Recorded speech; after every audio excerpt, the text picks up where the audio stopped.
yeah! Oh yeah! Oh yeah!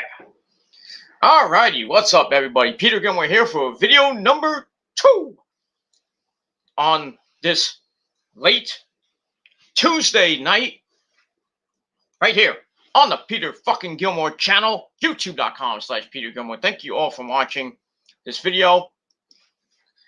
Make sure you like the video and hit that subscribe button down below. And we're getting sexy once again, as always, here on my channels. We always get sexy and wet. And we get it on, ladies and gentlemen. Get it on. So that's basically it. So make sure you like the video, hit that subscribe button down below on this channel and all my other channels, which are down below in the description box. And as always, friend me on Facebook, follow me on Twitter and Instagram. Share the video all over the internet. And don't forget to tap that bell, turn on all my notifications so you never ever, you better ever miss an upload. And that's all you got to do. Simple as that. And hopefully we can get to, well, I don't think it's going to happen by the end of the year. It's got 3 days left. But we're getting real close to 400 subscribers. Maybe we'll get real close, but we'll see what happens with that. And we'll move on from there. All right, in the description box below is my video from early in the day. And thank you for your free view. And that's pretty much all I gotta say about that. So in the description box below is my video from I just did a couple hours ago about the passing of John Madden at the age of 85 years old. He passed away today. A great man, a legend in the NFL, in the league where they play for pay. Great commentator, one of the best commentators in football history, next to Pat Summerall and Howard Cosell. Yes, that's Howard Cosell, Monday Night Football. So we got that.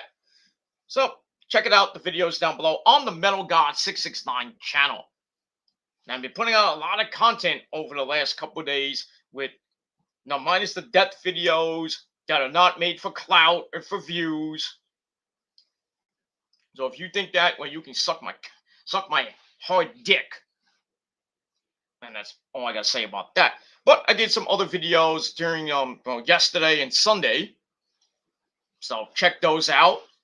Raw review from last night is up on Killer Demon 669. Check it out. And once again, thank you for the free view. And pretty much it for that. Raining and windy here in the Northeast right now. 45 degrees and it's raining at midnight. So not a good day, not a good night. And it's supposed to rain the rest of the goddamn week, but it's gonna get warmer by New Year's. It's gonna be 60 degrees on New Year's Day. That's awesome. And then right near 60 on January 2nd. And then as we start the first week of January, down the shitter it goes, and we go back to our regularly scheduled season of winter. It's going to be like 34 degrees on this coming Monday. But then it's going to go up a little bit. But hopefully, and as of now, no snow to be around. That's good. So we'll see what happens in the next 3 days. And then as we get to January 2022, we'll see what happens with as far as the weather and this fucking pandemic, this fucking virus. I found out I can't go to my pharmacy because my pharmacy does not do the booster shots, so I have to go somewhere else. So I'm gonna have to do that sometime next week. And we'll see what happens with all that. Got a blood test today. I'm all good. I will never die. So had to get the blood done. Then next week I see the doctor, not Dr. Britt Baker, DMD baby, but I love to see her. You know what I mean? Just gotta keep Adam Cole baby away from me. But yeah, gonna get the stuff done. Get checked up next week, and I'm gonna start enjoying the start of my 2022 with the missus and with my family and everybody else. but won't be on YouTube, as I said. Taking a couple months break, about 3, maybe at most 4 months break. Maybe coming back around WrestleMania time or by Easter. That's April 17th. So around April, I'll be back. I know the trolls will love that. But get ready for a surprise, trolls, in 2022, because you can't do hate videos. I mean, you could, but then you have got getting your video on your channel go bye bye. But so probably bye bye to my rant channel, even though I'm gonna put most of the videos on private by tomorrow. I think tomorrow I'm gonna put almost all my videos on private to services, and that's all I gotta say about that. Well, as far as this channel, my other channels, just gotta keep it PG, like my name, Peter Gilmore. But we'll see what happens with all that when we get around to that. But as of Saturday night, when I do my day one pay-per-view review, that's it for 3 months. But I will be around YouTube, just chiming in, watching videos and streams. Probably more drama streams going into in the rest of this year and going into next year. But that will change. So no more drama streams probably in 2022, ladies and gentlemen. So you got a problem with somebody, you better deal with it now, because you won't be able to do it in 2022, most likely. And that's all I got to say about that. Thank you once again for your free views. I love you all. Oh, you get 1 viewer and it don't stay. I don't give a shit how many viewers I get. I'm not doing it for you. I'm doing it for me. I don't care how many views I get on my videos. I don't care how many subs I get. YouTube ain't for me. YouTube's not a thing I have to be on 24/7, 365 like some of you mindless zombies think. No. I don't do videos every fucking day.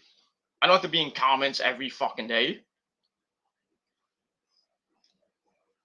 You can kiss my rosy red ass. I got a life, unlike you motherfuckers.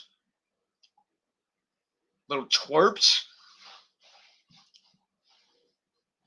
Douchebags from over the border and over the sea. Can't do one goddamn thing. Just yap, yap, yap. Pretty soon your yap will be shut. Not by me, by YouTube. And maybe some other people. But I digress. But anyway.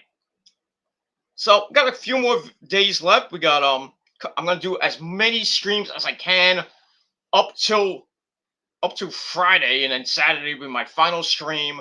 That's coming late Saturday night, probably around 11:15, 11:30 on late Saturday night. Probably after day one pay-per-view ends, I will be on this channel with my final stream. First stream of the year, final stream, and before my break, and then take some time off to reflect and focus on my my health, my life, and the misses and everything, and my new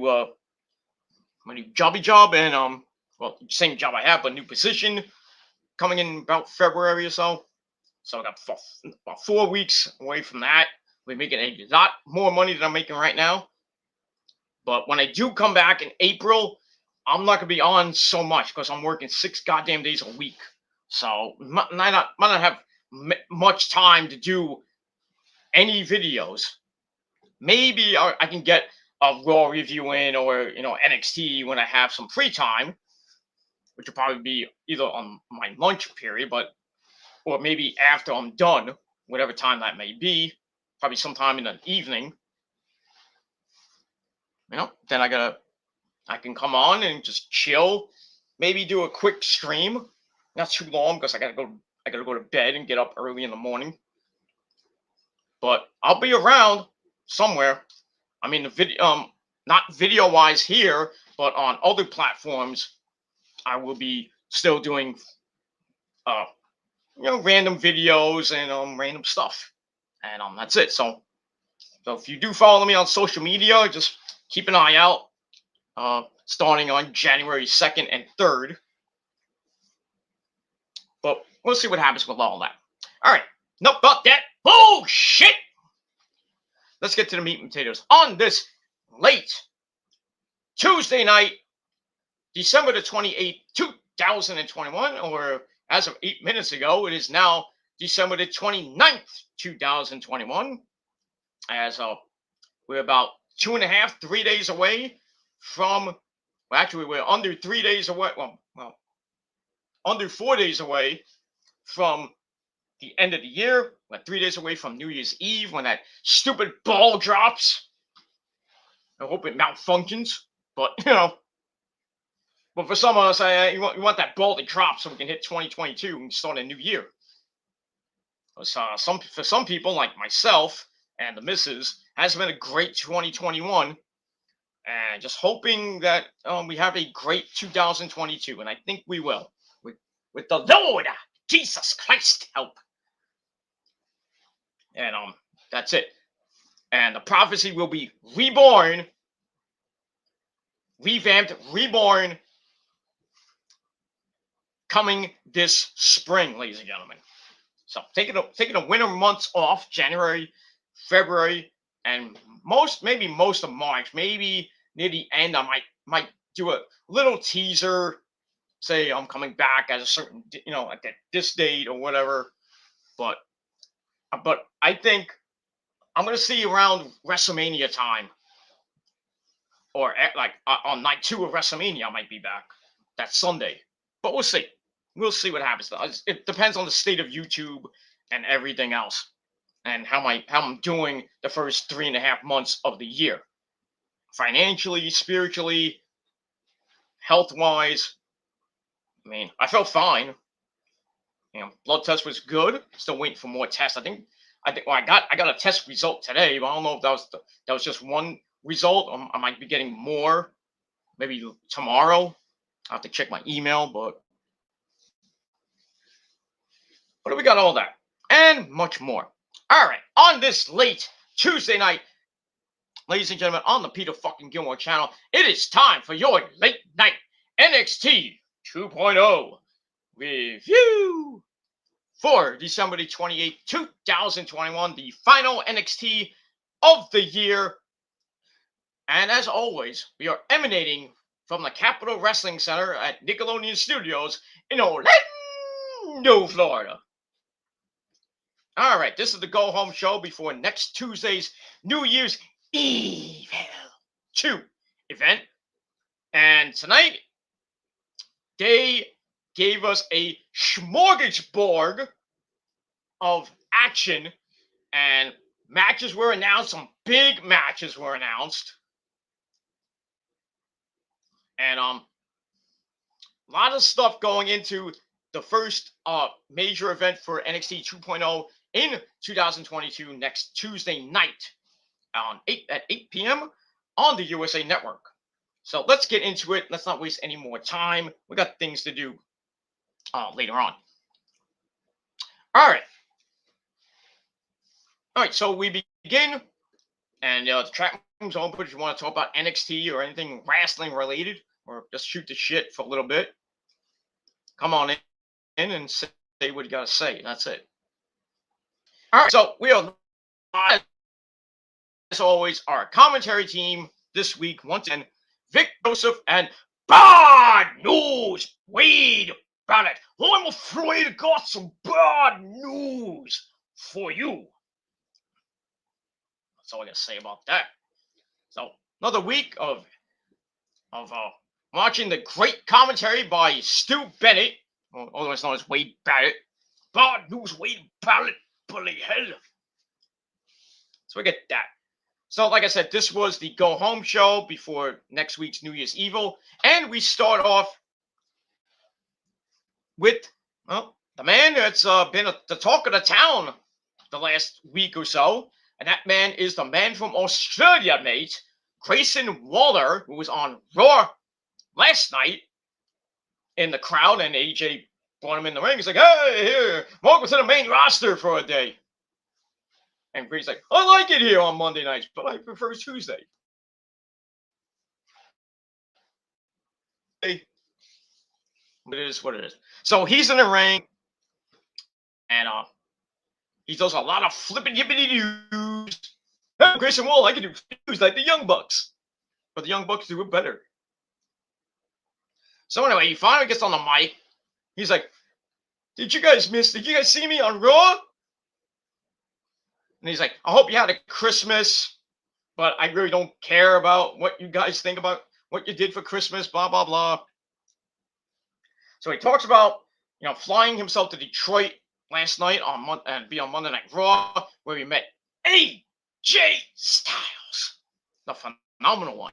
So we see a clip of that from last night.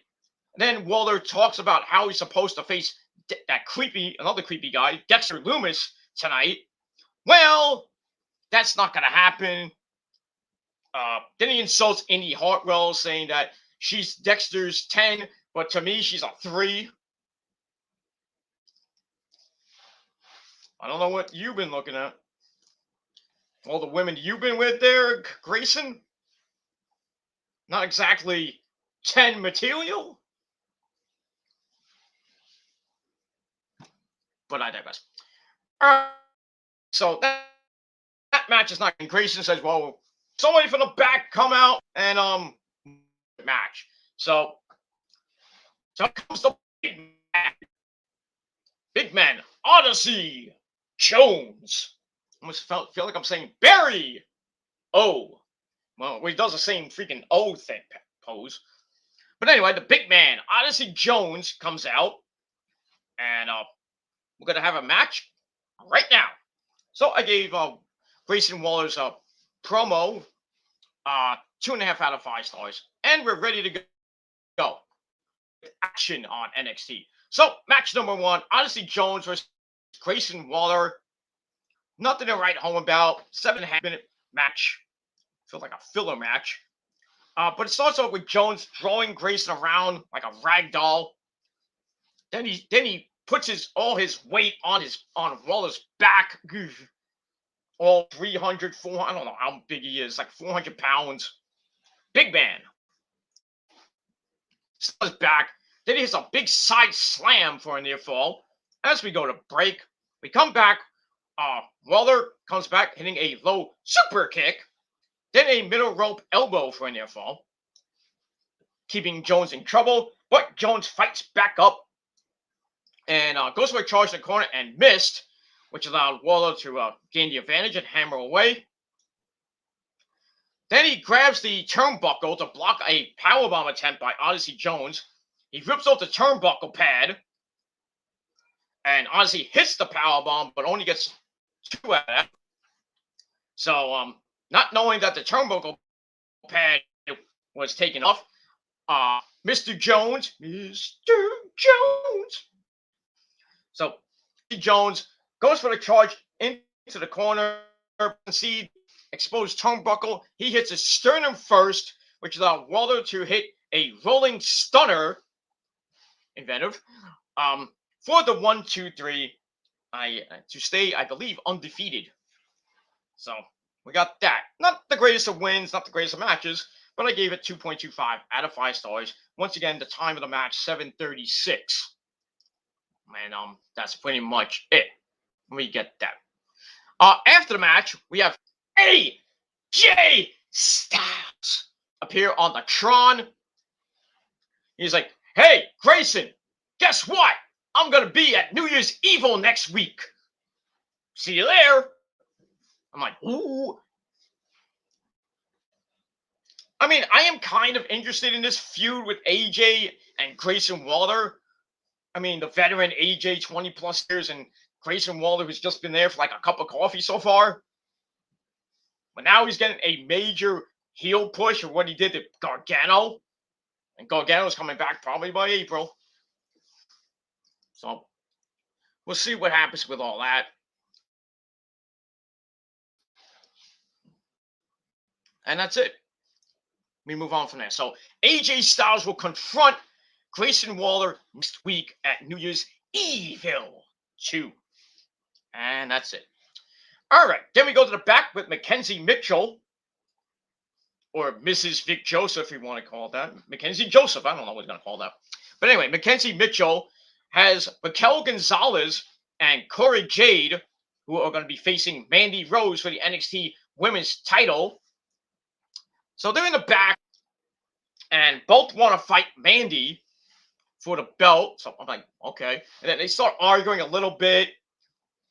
And then in comes my third wife. Ooh, I love your baby. Io Shirai. Basically to say that's like, hey, she talks to Raquel Gonzalez like, hey, you win title. I want rematch that I deserve. And I will win. I hope. I'd like to see Io with that belt again before she goes to roster gets misused. Anyway, so Io comes in, looking hot as always. And then Kaylee Ray comes in and says, hey, I want to fight Mandy too. So I'm like, okay, let's have a fatal 5-way match. But nope, we're not going to get that. So the beautiful Mandy Rose is on the TV, probably at her house. Has a nice looking pool. I think they jump in that pool with her naked. But I digress. So Mandy pops up on the screen behind them and says her stuff. It's like, yeah, go fight it out, blah, blah, blah. It doesn't matter. I'm still going to be the NXT Women's Champion. So she proposes a tag team match player in the main event with the winning team getting to challenge her in a triple threat match at New Year's Evil 2 for the NXT Women's Championship. So in the main event tonight, and Kaylee Ray teaming up for the first time against Corey Jade and Raquel Gonzalez, who teamed up at War Games with Io, of course. I'm going to leave Io and Kaylee Ray. So basically, War Games. Here, the 4 ladies of War Games. Get in here and fight. And the winner faces Mandy. Winners, I should say. Winners face Mandy next week. So we'll see what happens with all that. I'm hoping Io wins, but I think logic would tell you that if they announce that it's going to be Mandy against Kel, logic tells you that those two people will win. But not always. But we get that later. All right, so we get that. So I gave that 2.25 out of 5 stars. But then right after that, Grayson Waller is walking in the back, grabs the cameraman, starts like that, and he's yelling and screaming about him. Then he runs into MSK and tells him to shut up. And we're going to hear from MSK in just a second. So I gave that 2.25 out of 5 stars. Then we get a promo from Zion Quinn, who has been a thorn in Legado del Fantasma's side, especially Santos Escobar and his whole weird relationship. I don't know what it is with Elektra Lopez. So he basically comes out and says that Elektra Lopez needs to pick a side. You're going to stay with Santos, or you're going to come and suck my dick. So, which dick are you going to suck? Be sucking my dick, Elektra. That's what you should be doing. Because I'm your tribal king. Because I love the ladies. But I digress. We'll move on from there. So, I gave that as well 2.25 out of 5 stars. So the ever-growing Zion Quinn / Elektra Lopez / Santos Escobar / Legado feud continues on. And where this is going to go, I don't know. I still think Elektra Lopez is going to get with Zion Quinn, and Santos Escobar is going to go up to the main roster, and Joaquin Wilde and Raul Mendoza probably get released. Who cares about them? And that's it. So we have another love story on our hands with Zion Quinn and Elektra Lopez. Just remember to wrap it up. Wrap up that burrito. You Latin lovers. But I digress. Let me move on with all that. All right. Then we get the music of MSK. We have Wesley and Nash Carter coming out, minus the Shaman, Matt Stinkin' Riddle. So, well, the other two weed heads in WWE, they come out and they talk about, it's like, hey, remember us? We haven't been here since Halloween Havoc when you lost. But I digress. Which they say wasn't a great night. And they say no one gets higher than them. Well, you might have some competition with Riddle and RVD, but nobody gets higher than RVD. We all know that. So on cue, the shaman comes up on the screen, Matt Riddle. Says, I might not be there, but I'm here in spirit. In a haze, maybe. Anyway, so they call it Imperium, as they were going to do this week. And on cue, Imperium comes out. Marcel Barthel and Fabian Aichner, the NXT Tag Team Champions for the third time. And they start talking in their respective languages, Italian and German. And MSK is like, Vince, Bruce, Sean, Matt, somebody in the truck, can we get some subtitles? I mean, what? You don't understand basic Italian words? Hey! We hear from that guy too. Because it's Tuesday night, you know what that means. It's Tony Tuesday. But, well, I digress. So the MSK is like, they don't understand the language, we want subtitles. So it's like, they're like, all right, we'll talk in English, or we'll just bash you in English. So they start bashing them in English.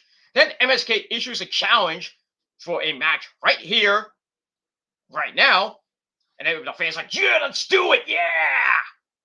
But, and there's always a but, and it stinks. But that ends as somebody we haven't seen since 36.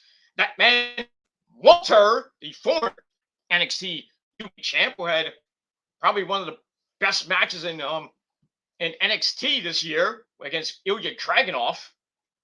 He lost the belt. So finally we see Walter after a couple months off. I don't know if he's still living in where he lives, or is he still living in the UK, or he actually living here? I don't know. So anyway, he pops up on the screen saying that he's proud of his brothers in Imperium. He's proud of them as the champions. Which isn't the case for you guys, MSK. Then Riddle pops up on the screen again. He's like, he starts talking to Walter, and they've had some wars back in PWG and Evolve.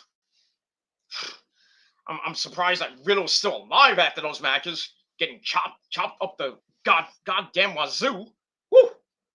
You get chopped by Walter, I don't think you'll live for the next day. I'm like, oh, my freaking ribs hurt. But it is what it is. So Riddle pops up on the screen and talks to Walter, and Imperium is like, "Hey, bro, I'm gonna be here next week too. Let's have a 6-man tag team match. Let's up the stakes a little bit." So Walter thinks about it. Walter is a man of his word, and he wants competition because we haven't seen Walter since August. So Walter says, okay, game, and the match is on. I love this, man. Imperium in full, well, without their fourth member. Well, there used to be a foursome, and then they got rid of that guy. Forgot who it was. But, yeah, they got rid of him. Threesome. Not like that threesome. But, so we're going to get Walter, Fabian Aichner, and Marcel Barthel, the complete Imperium, as they take on MSK and the returning to NXT, an NXT ring, Matt Riddle. And I think, obviously, who's going to win. It's probably going to be Riddle and MSK. But I would love Riddle to get the living shit beat out of him by Walter. And maybe Randy Orton in the span of 2 days. That'd be nice. But probably not going to happen. It is what it is. All right, so we got all that next week. gonna be a good 6-man tag team match, and we'll see what happens for that. So I gave that 2.5 out of 5 stars, and that's pretty much it. All right, I got my good buddy. I obviously know my tennis in the chat. I will get to your comments, and after I finish the review, and we could talk for a little bit, not too long because it's 12:30, and I got some other things to do in his house, and get ready for my Wednesday because I really got nothing to do Wednesday, but because I'm off from work till January 3rd. Because I got my bonus, so I get the week off, my friends. Get the week off, go back January 3rd, start making the money that you wish you had, and then in February I start a new position, make even more money that you wish you had. I mean, I already shown it. If you don't believe me, I'm going to show you some of it. I'll show you some of it. Look at that. That's it. And there's hundreds in here. It's not. Oh, you got 20 now bills. No. This is the hundreds, ladies and gentlemen. I bought some stuff today, so. Don't have a job. You don't have a job. The only job you get is a blow job. And not from your significant other or your little buddy friends that run around with you. That's a fact, ladies and gentlemen. But that's it. All right, so we get all that, and we move on. So 2.5 out of 5 stars for that segment with MSK and Riddle and Imperium, Walter, and the tag team champions. Look at that. All right, then we got to look back at Harlan. I almost said Harlan Bravado. That's another guy. Look at Parker Bordeaux or Harlan, taking Brian Kendrick and throwing him down the stairs. We're supposed to get Brian Kendrick in his first match in NXT in a long time. As he's going to take on the big man later in the evening. So then we hear from Joe Gacy, Mr. Conservative Man himself, who reminds Harlan that it wasn't his fault because Kendrick started it. Well, basically, yeah, he put his hand on him. You don't touch Harlan. Harlan doesn't like people touching him. And Kendrick paid the price. Sorry, Spanky. So we'll see what happens with that. We move on. All right, so I give 5 stars. And we'll move on. All right, then we get a promo from Idris Enofe, or Nafe. He's happy with his shocking win over Wagner, who on cue comes in and basically tells him, as like, "Hey kid, you got lucky, but next time you won't be so lucky." So and then Malik Blade comes in, Mr. Jobber extraordinaire, Malik Blade. He comes in and he says, "I got your back there, rookie." So Jobber's got to stick together. So he comes in and says, "I got your back," and we'll see what happens with that later on in the evening. So I gave that 2 out of 5 stars, and that's it. All right, back to the ring we go at the Capitol Wrestling Center with our next match, which is supposed to be Harlan versus Brian Kendrick, but there is no Brian Kendrick. I wonder if he got beat up in the back again, or he wasn't medically cleared. I don't know. Maybe he got the COVID. I mean, a lot of people in WWE were getting the COVID. So Seth Rollins, they pulled Big E. They pulled a lot of people. Freaking Sarah Schreiber was on the show last night. So maybe she took the night off. I don't know. Seth Rollins was doing an interview. We didn't see Lashley. Roman got taken off basically the entire year. He's basically done for the year. We'll see him on Saturday. We hope.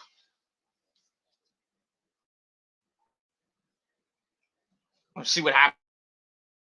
That and I mentioned it yesterday. The WWE doesn't even care about this crap. They're not going to do weekly testing anymore. Why? Why? I mean, you really are, as I forget who said it, but I guess you are running a slop shop. Everybody now you're able to make the match on Saturday because now they have to quarantine for 5 days, and the next 2 days they have to get a negative test. So you better hope that the WWE title match happens because you got Big E. I don't know. He got pulled or he some room to have the virus. Seth Rollins got tested positive for the virus, so he has to stay home for a couple of days. And Lashley, I guess he would just had the night off. I don't know. And we just saw Kevin Owens last night. Is this match actually going to happen, or is this pay-per-view even going to happen? Wait, the way they're going, I mean, they're dropping like flies, and no weekly testing puts your company at risk there, Vince. But there's rumors that they're going to go back to the Thunderdome. Not that it's going to matter there either. But we'll see. We'll see what happens with all that. And that's all I got to say about that. So anyway, going back to Harlan and Brian Kendrick, which basically doesn't happen. So Harlan's waiting for an opponent. Well, I'm gonna say somebody else. Andre Chase, Mr. Harlan Bravado himself. Oh, so got Harlan versus Harlan. Hey! So anyway, Andre Chase comes out, says this is a teachable moment. So that excites Joe Gacy, who says, I like education. And he mentions that Harlan, was in a university until he was expelled. Harlan. Anyway, and then he tells Andre Chase, well, since there's no Brian Kendrick, you're next on the list, sir. So we're gonna get this match, Harlan and Andre Chase, and this is your 1 minute that you wish you had back match, because that's how long it lasted. 1 minute exactly. Really nothing to write home about.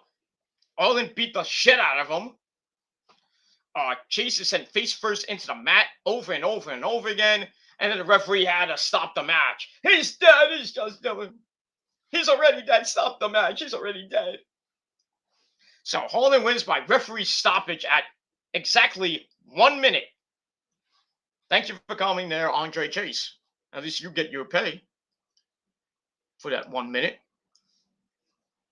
It is what it is. So I gave that 1 out of 5 stars. I really didn't give 2 flying fucks about that. Then after the match, one of Chase's students, that blonde guy, I was like, wait a minute, is that Griff Garrison? No, it's not Griff Garrison. But one of his students, the blonde-haired guy, I think his name was Steve. If you watched the promos from before when they were in class, and he was the first one to get kicked out of class. I think his name was Steve. I don't know. But anyway, he comes in the ring to check on his teacher, but then he gets attacked, and then Harlan picks him up and then kidnaps him, and God knows what's going to happen to that guy. And if you watched it tonight, it kind of got scary. He almost had a murder tonight. I mean, literally a murder. But I'll talk about that in just a second. So we'll see what happens with Harlan and Chase's student Steve. His fate may be. And that's it. So, like I said, 1 out of 5 stars for all that 1 minute crap. Then, all right, so we get that. All right, now to something more interesting. The Legado del Fantasma are out. Santos, Raul Mendoza, and Joaquin Wilder basically asked Elektra Lopez where her loyalty lies. So she doesn't say much. She doesn't really say anything. Solo Sikoa comes in and bumps into them by accident. So they're like, we want an apology. But this is NXT. We fight. We don't say sorry. We fight. So we're gonna get a match with Santos Escobar and Solo Sikoa in a little bit. So we'll see what happens with that. So I gave that 2.25 out of 5 stars. And we move on from there. That's it. All right. Then we go back to the ring where we have the debut, the NXT debut of the beautiful Tiffany Stratton. We finally see her face. I'm like, oh my God, why did they sign this chick? Hot body, grotesque face. Oh my God. I was like, I was looking into a mirror. I was like, man, that face looks like Charlotte Flair.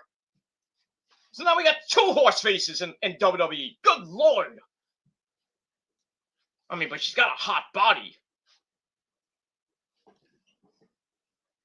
I mean, but what can you do with a hot body and a face? I'll tell you what you can do. Hit and pass. That's what I do. I mean, if she sucks a good dick, then maybe I'll just keep her around for a little bit. But not say anything bad about Tiffany Stratton. I assume she's a great, nice lady. But, I have standards. And if you look like Charlotte Flair, then you're not on my list. And if you're not Asian either, get out of here. But I digress. I mean, Elektra Lopez is like is gonna start to get on that list. I mean, she is fucking hot caliente. Woo! I like to put my burrito in her. Whatever. But maybe Zion Quinn might kick my ass. But I digress. But we'll move on. So, Tiffany Stratton. Oh, looking all right. Great. And she's in her date butt match on Fallon Henley. No relation to Don Henley. No, I don't think there's any relation to him. I mean, if there was, that's something good. You know how I love Henley. Don Henley. A TTM TV, well, not even TTM TV, TTM radio from my college days, legend. Don Henley. And if you ask why I go, it's a joke. Like, Metallica. It's just a joke. Me and my former partner, the Hippie Ripper, who's probably dead by now. I don't know what's going on with him. I haven't heard from him in like 20 years. Maybe he got caught killing hippies in California. I don't know. But speaking of California, my good buddy John Wright, I'm supposed to get something that he sent for my birthday. It's a Beavis and Butthead coffee mug. I can't wait to unbox that. Hopefully I get it by the end of the week so I can unbox it and show you guys. But if not, if it comes after the new year, then I'll just do it, well, not on here, on social media, on other social media platforms. But we'll see what happens with that. So that's going to be awesome. All right. So Tiffany Stratton versus Fallon Henley. Not great. Bathroom break match of the night. 2.5-minute match. So if you need to go take a shit, go ahead. Hope you come back though. Because you take a shit and it's a long shit, you missed it. You missed the match. But anyway, both are making their debut. So I thought Fallon Henley was already in the company. Oh well.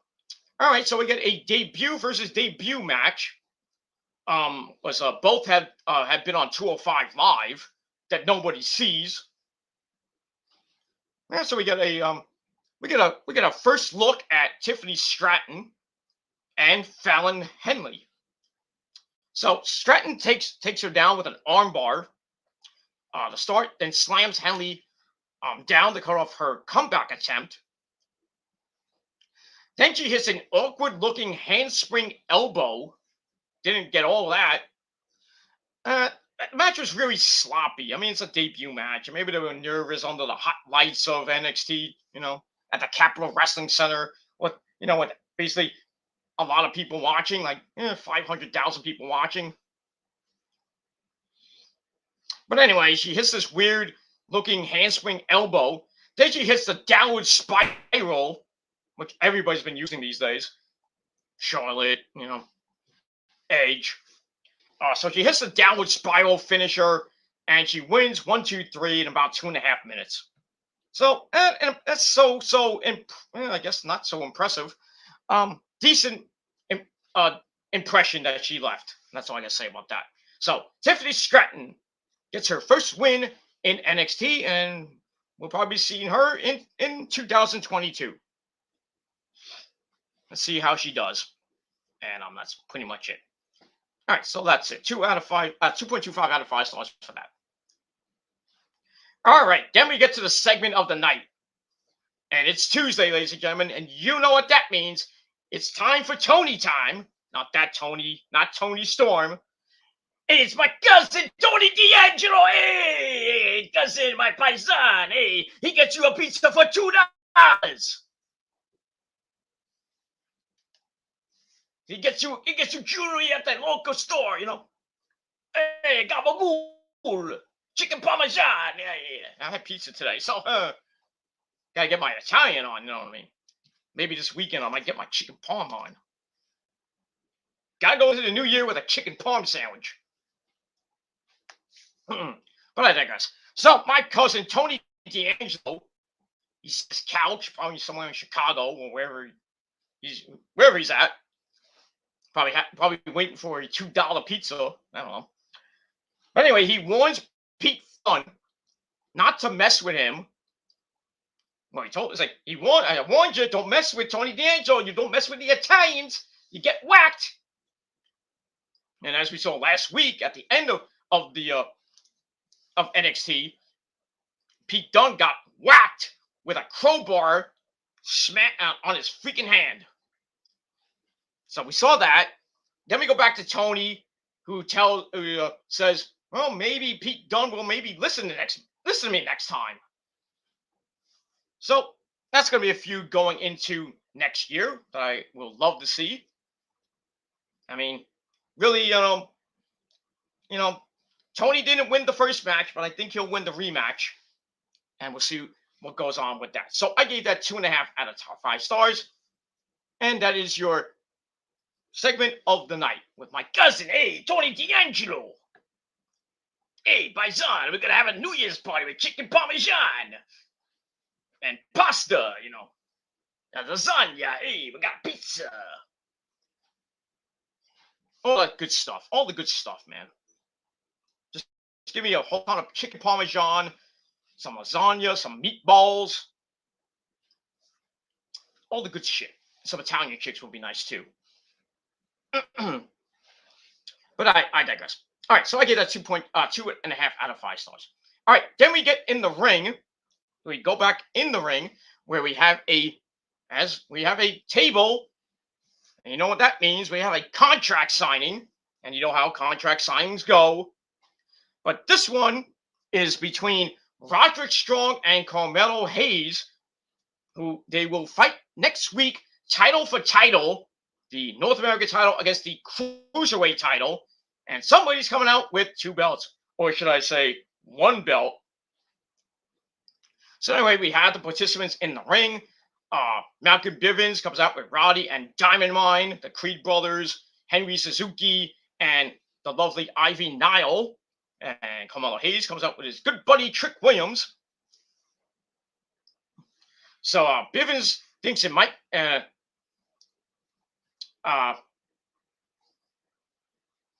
well, these 2 guys haven't been seen, so we're trying to get the contract started. Malcolm Bivens and company come out, who thinks it might be due to higher gas prices. But then Carmelo and Williams come out. Williams talks trash that Roddy doesn't understand. So he's like, what's he saying? So Bivens has to translate because I think Trick Williams is talking Ebonics. That's still a thing now? Ebonics is still a thing? In 2021, going into 2022? Who knew? But anyway, so he translates. Roddy then threatens Carmelo Hayes with Bivens translating again. While also pointing out that Trick Williams and Carmelo Hayes are outnumbered. Yeah, by 5-2. So Williams goes on a humongous rant. I'm like, could you please shut the fuck up? So, but Bivens doesn't get paid enough to translate all night. It's like, can you shut up? I can't translate Ebonics all night. I don't get paid by the hour. So anyway, we have bad news, Wade Barrett. He's in running this whole shindig, and he has no idea what the hell is going on. Sucks to be you there, Stu. So he's like, all right, let's get down to business. Let's sit the fuck down and let's get this contract signed. So Carmelo says Roddy shouldn't play with him or he's going to be put on a t-shirt. Then he says next week he's unifying the titles and becoming the true A champion. And Roddy promises to walk out as a two-time North American champion after he unifies the belts. So we go back to Carmelo, who says, well, I think Roddy said that Hayes is going to be carried out, which really doesn't sit well with Carmelo. And then both of them sign the contract, and they throw the freaking contracts at each other. And Bear's like, I'm out of here. Because you know what happens at a contract signing. Somebody goes through a table. So Carmelo leaves, and, well, he leaves his little buddy, Trick Williams, to get beat up by the entire diamond mine. Well, he got goaded in by Malcolm Bivens. So Trick Williams comes in and is like, well, you talking shit. So he's like, yeah, I'm talking shit. And then the Creed brothers grab him. Boom! Put him through the fucking table.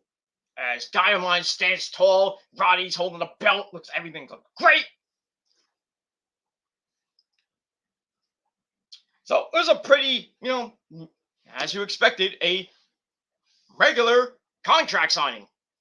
So I gave that 2.5 out of 5 stars. So next week at New Year's Evil 2, we will unify the belts, and somebody's gonna leave with 2 belts. Probably be Carmelo Hayes, because from what I'm hearing, they're gonna first of all they're getting rid of the Cruiserweight title, so that's gone. So it's going to be really the North American Cruiserweight title, if you want to put it in simpler terms. And there was a rumor that Roddy may be going either to the main roster or leaving. And you know where he will go? His good friends Adam, Kyle, and Bobby. But we'll see. I still think Carmelo's going to unify the belts. And I mean, still make Roddy look strong, and I still think Diamond Mine will be a great faction going into 2022. I still think Roddy will now go after the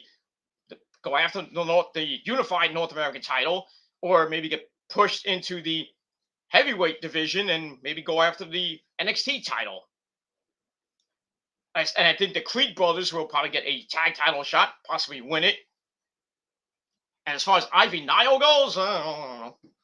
I think she'll get a NXT women's title match. Maybe win it. I'll be okay with her as champ. But I don't know. We'll see what happens with that. And we move on. All right, so all that, I gave 3 out of 5 stars. And that's that. All right, then we get a video on the tag team division. Well, basically 4 tag teams plus MSK and Imperium. So it makes it 6 going after 1 belt. So we see the grizzled young veterans, Drake and Gibson. We see Jensen and Briggs. We also see Jacket Time. That's Jacket Time of Kushida and Ikemen Jiro. And there was another tag team in there. Who am I missing? I think it was the Creed brothers, I think. But yeah, we got a big video about all of them wanting to win the tag team titles. I thought it was going to be a preview for the Dusty Cup, which is next year sometime. I think it's February. Well, whenever it is. But we'll see what happens with that. But anyways, a decent video. I gave it 2.25 out of 5 stars. All right, then we go back to wrestling action, ladies and gentlemen, with our next match, Solo Sikoa and Santos Escobar. This was a pretty decent match. Solo Sikoa undefeated on NXT, taking on a former Cruiserweight champion for a long time, Santos Escobar, and I believe North American champion as well. But anyway, this match was pretty damn good. So Escobar chopping away at the start, and we get a fruit roll up for a fast 2 count, and that makes Escobar very angry. Him to be angry. Goes for a stomp and missed to make it even worse for him. Escobar then takes him back down into an armbar and switches into a 1905 abdominal stretch, which gets reversed with a hip toss, then a running headbutt. Gives the man from Samoa a near fall out of that. Then he knocks Escobar to the outside where the rest of Legado kind of offers the distraction, where he's Raul Mendoza and Joaquin Wilde, and Elektra Lopez was outside just looking hot. So picks up Solo Sikoa and rams him into the ring post. Ow! As we go to break, we come back. Santos still has the advantage, but Solo Sikoa fights back up, but gets taken right back down with a 1921 Russian leg sweep.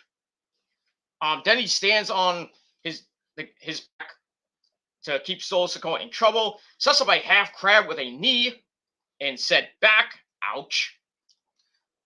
Then he hits a basement drop kick on Solo Sikoa, but he's fine enough to come back and hit a toss gourd buster.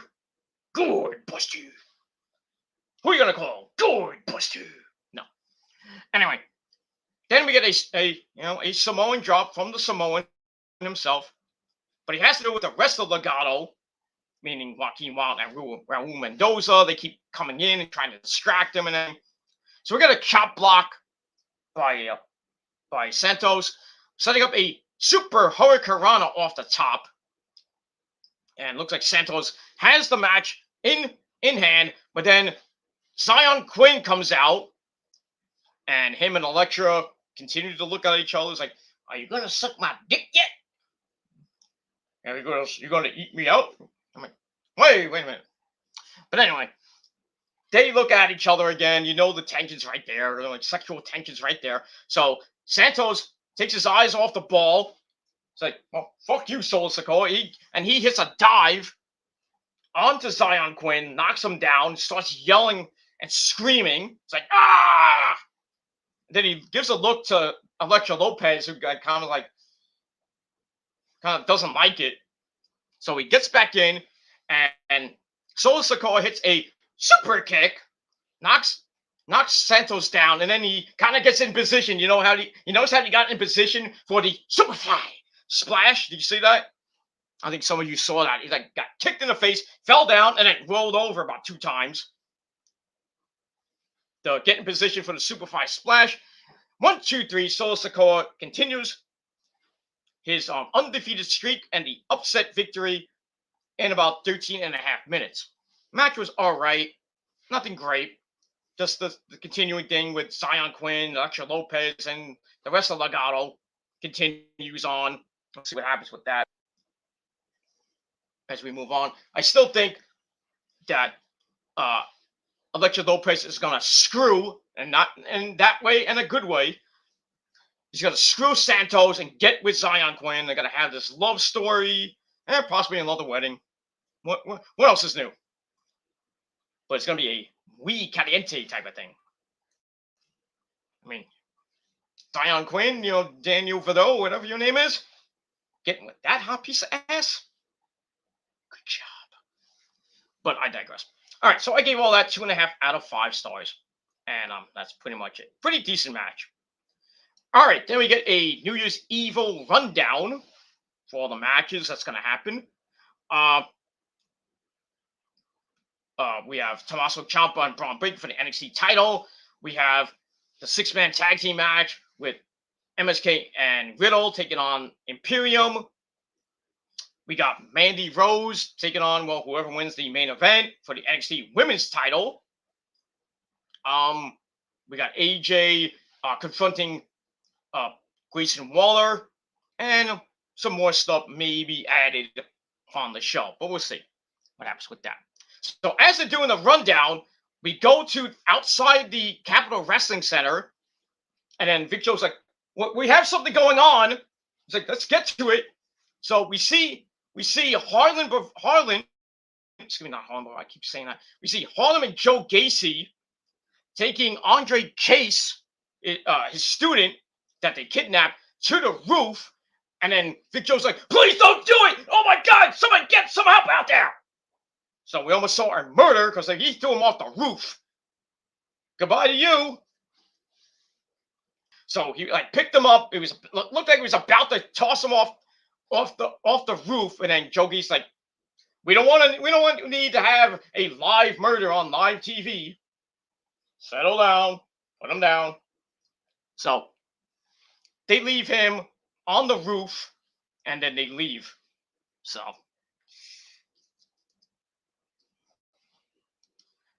that's some good TV. So so that's some good shit. So that was kind of interesting to see,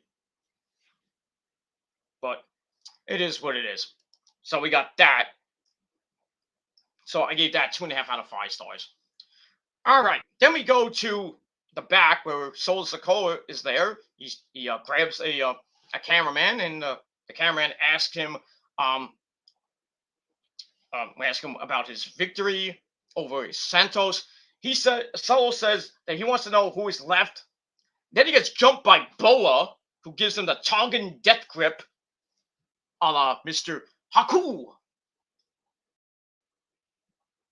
And he's doing this, and he's trying to get out of it. Knocks down the cameraman.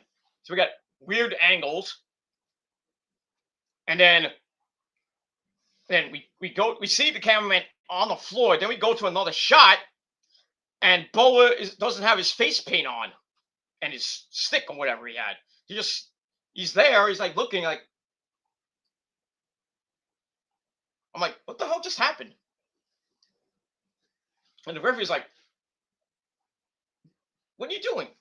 And he's like, I don't know. I didn't do this.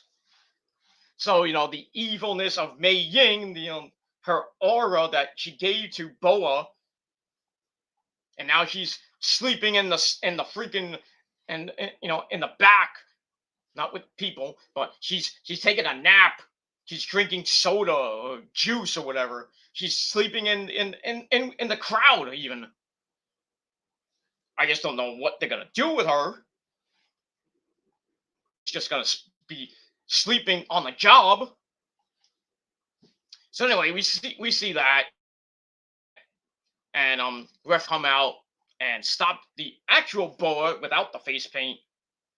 So the ever-growing Solo Sikoa Boa feud continues on. Not that I'm interested in it, but something to look at, something to digest. So I gave that 2 out of 5 stars. And that's it. All right, then we get a video taking a look at the Tommaso Ciampa, the Saigo Kiru, and Braun Breaker, how their feud came about, and just a hype video for their third match, which will take place next Tuesday night on the program for the NXT World Title. And we'll see what happens with that. I still think Braun Breaker's going to win the match, but you never know. It is NXT. It's a new year. I don't know how much longer Ciampa's going to be there.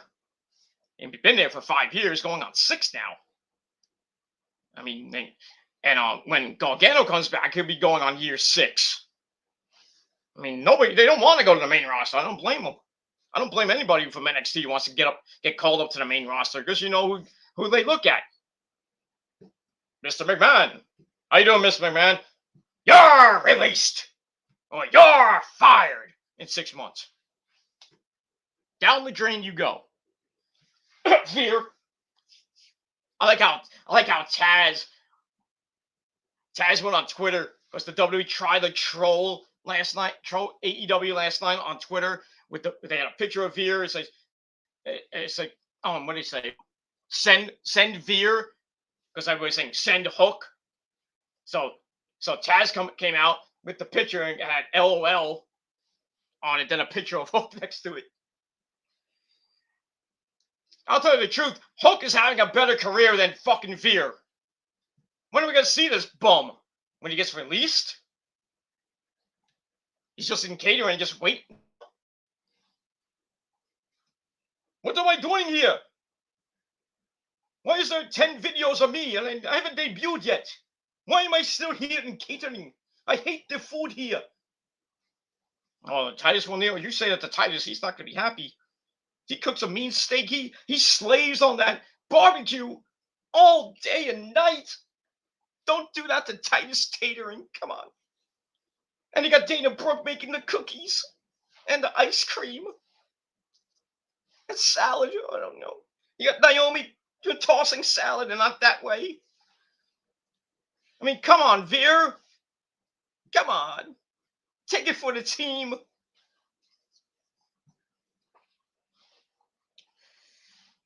Anyway, we move on. So we got our next match. Von Wagner taking on, well, everybody's favorite jobber, Malik Blade. 4-minute suck fest that it was. Wagner powers him into the corner to start. Blade then hits a kick to the ribs, basically to no effect. Well, that earns Blade a big toss into the air. Whee! And a crash landing for his troubles. Then a big lariat blast him to the fucking moon. Hey, but gotta give Malik Blade some credit. He takes a beating and comes back, and he got some moves in, some drop kicks. Then he hits a springboard crossbody, taking down Wagner. But Wagner comes back, grabs a high angle slam, hits that, then the double underhook spinning slam finishes Malik Blade at just a little over 4 minutes. So another Wagner semi-squash match. It is what it is. I gave it 2 out of 5 stars. Match. It's interesting.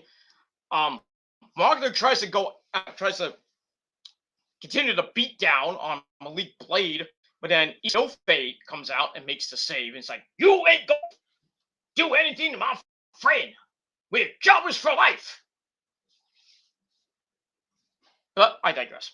So we get all that. All right, then we get another New Year's Evil rundown, because you gotta remember we have an event next week that we can just look up the goddamn matches on the internet. You don't need to get told 3, 4, 5 times during the fucking show. Just saying. All right, so anyway, we get to the main event, ladies and gentlemen. Kaylee Ray and Io Shirai teaming up to take on Corey Jade and Raquel Gonzalez, and the winners team just to challenge the beautiful, sexy Andy Rose for the women's title next week. So, pretty decent match, nothing great. So with Io and Corey Jade, and Io just bites the living floor with her. I was like, I like cats. I wipe the floor with you. I am Io. I saw Peter Gilbert's dick long time. Can we have sushi? No. Just kidding. Just kidding. But yeah, you don't get it all. I'll tell you the truth, man. Damn, I can't get enough of my Asian triple threat, Asuka, Kairi, and Io, man, because they wear me out, man. I might have to take Nick, my good buddy Nick, on his I might have to take Nick up on his offering, give my wealth of Asian chicks to him. I can't get enough. They want my dick long time. And man, I mean, I go rounds with them, but I'm tired after like round 6. I mean, gotta give me some freaking time to recharge. I mean, can I get a 15-minute break? I gotta recharge. I gotta grab a fucking drink as I'm laying in those vitamins. And they're drinking my milk, and I'm giving them milk, and I'm not gonna go too much into that. I mean, come on, ladies, give me a fucking 5-minute break or 10-minute break to recharge. Maybe I have to take a piss or shit or something. No? Then we could go back to round 7 and go the distance. But come on. I mean, I'm sexy as fuck. I mean, why do you think I go a lot of rounds with who? Not lately because I'm like I'm not feeling so good lately, but it is what it is. Not gonna die or anything like that, you stupid fucking mongoloids. Oh, you're gonna end up like your brother pretty soon. Your health is fading. Go fuck us. Go fuck a goat, you motherfuckers. I ain't going anywhere. Not anytime soon. My number's not called. My number is not 45. My number is 99. But I love the number 69.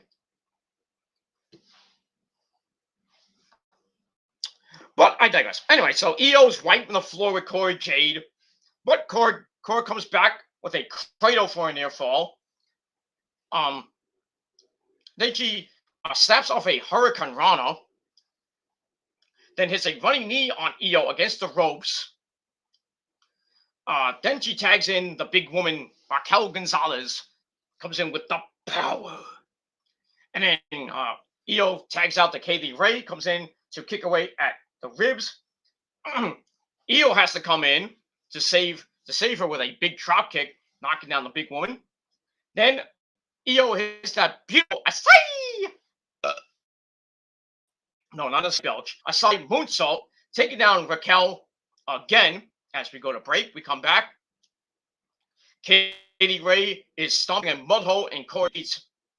Not like that, but she goes for the KLR bomb, and couldn't hit it. But the they call the comeback kid, Cora Jade,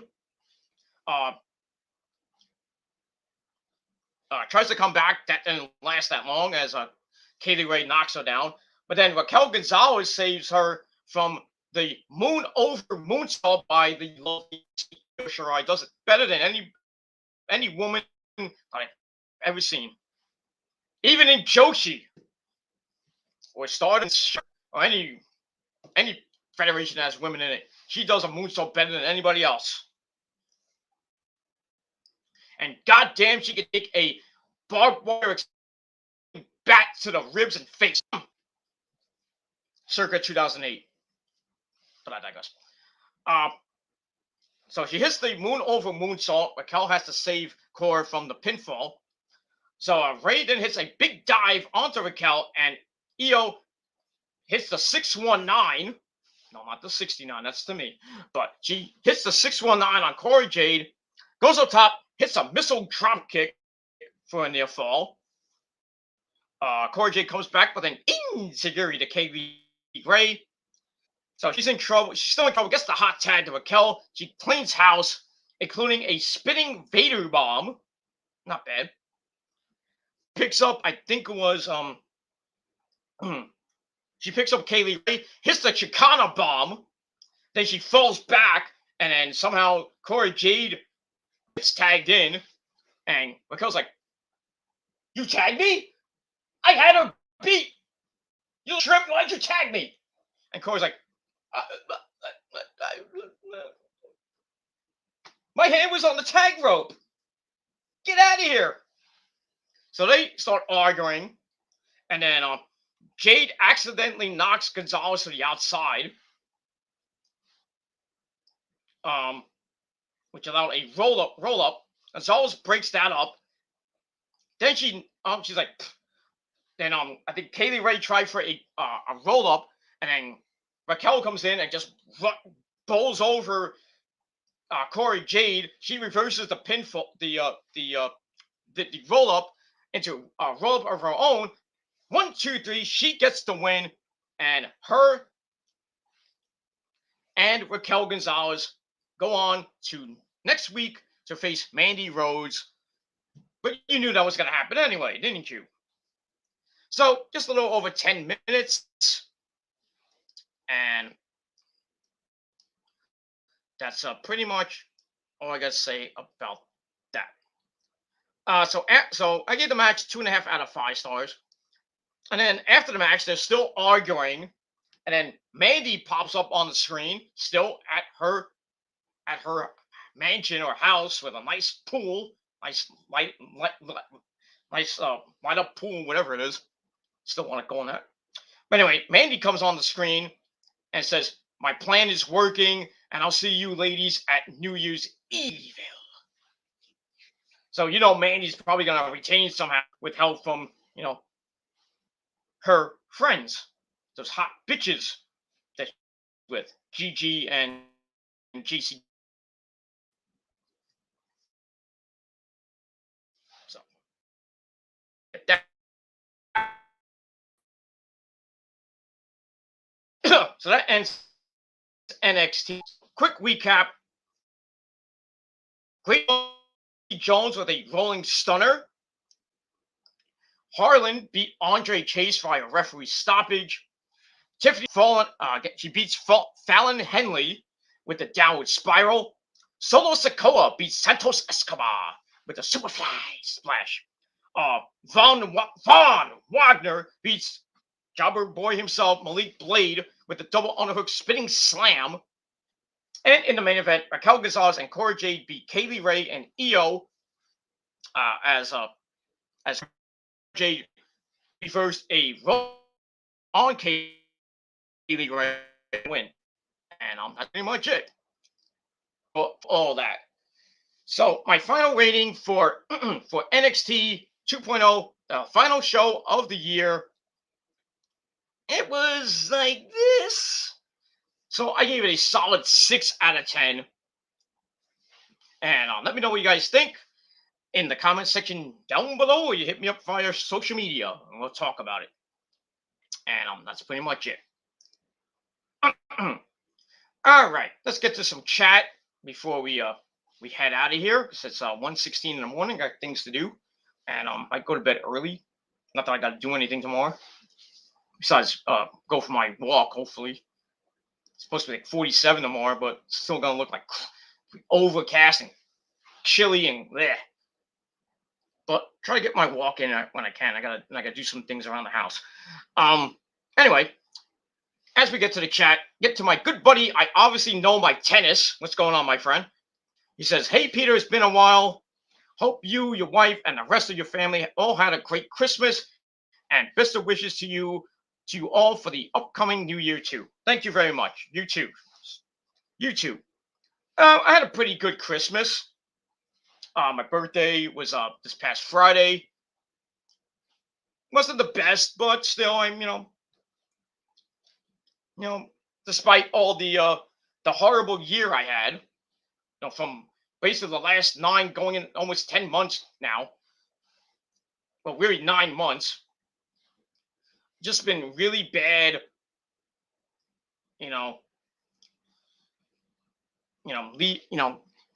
Finally getting out of a stupid job I hated, which is my retail job. Got out of that crap. Didn't want to work in retail anymore because they weren't attending to my needs, and it was just a hostile working environment with a fucking boss that didn't give 2 shits. So I got out of that. So it took a couple months off to just relax, and I had a whole ton of money, so I didn't really have any worries or anything like that. So I took basically from March to like August off, and then I was still kind of working here and there with my side project, my little music job. I was doing that, making some money, doing some things, and certain things, happen in between during the summer, blah blah blah. Mm, you know, Rosa had to do her things. She had to go to, which Florida. She had to go back and forth to Florida, back and forth to Baltimore. So she had to do her jobby job. So it sucked without her being there, but she's back. She's here. She's here. I'm not going to show her because she's sleeping. She's waiting for me to give her the vitamins. So got to do that. That's my job. That's my job as a husband, a good loyal husband. Got to lay down the pipe. You know what I mean?